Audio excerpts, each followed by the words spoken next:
దైవజనులు సంఘాన్ని సిద్ధపరిచే సేవకుడు. మిమ్మల్ని పెళ్లి కుమార్తెగా మారుస్తున్నాడు. మరి మీరేం చేయాలి? ఆ గుమ్మాల దగ్గర కూర్చొని, మందిరం గుమ్మాల దగ్గర కూర్చొని, మా సేవకుని కాపాడు ప్రభువా, మా సేవకుని నోట దైవ ప్రత్యక్షతలు ఇవ్వండి. ఏం విజ్ఞాపన చేయాలా? మా సంఘాన్ని కాపాడు, మా రాజ్యాన్ని కాపాడు, మా రాజును కాపాడు, లోపలికి ఎవరు ప్రవేశించకూడదు, అన్య బోధ ప్రవేశించకూడదు. ఇది మీ ప్రార్థన. మీ కడుపు నొప్పి, తలనొప్పి పక్కన పెట్టేయి. దైవజనుని నోట ప్రత్యక్షతలు రావాలి. ఆమేన్ చెప్పు గట్టిగా.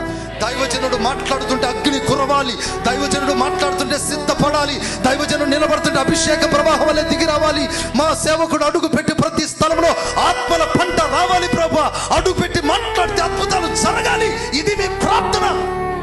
ఇది పొందుకో. ఈ గుమ్మంలో కూర్చొని ఏడితే ఆ గుమ్మంలో మీకు పరలోకంలో ఛాన్స్ ఇస్తాడు. చప్పట్లు కొట్టండి అందరూ. హల్లెలూయా.